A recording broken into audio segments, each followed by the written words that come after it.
tuodaan virallisesti avata Oraali 2010 mäkireha. Tänään kilpaillaan taas Oraalin Pulkkamäen lasku mestaruudesta. Kisataan 3-4 joukkueessa. Eniten yhteispisteitä 4 kilpalajissa kerännyt joukkue voittaa Oraalin joukkueen mäkimestaruuden. Slalomradalle merkityt portit pitää kiertää mahdollisimman nopeasti.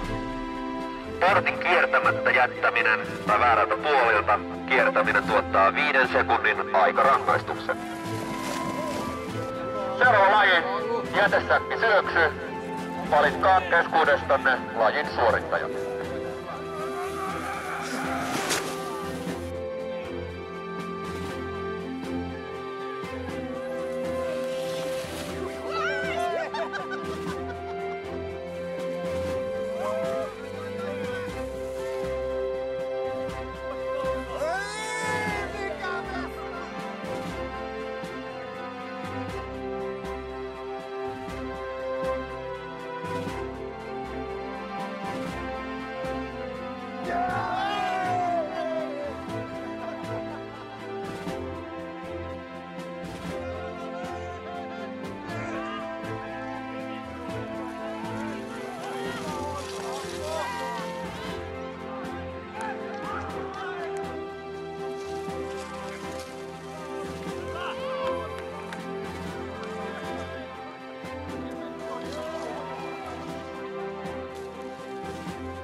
Viimeisenä lajina kolmoiskombinaation viesti, joka on 3 suorittajan laji. Ensimmäinen osuus lasketaan jätesäkillä, toinen kapulan viejä on minisuksilaskija ja kolmannen ankkuriosuuden laskee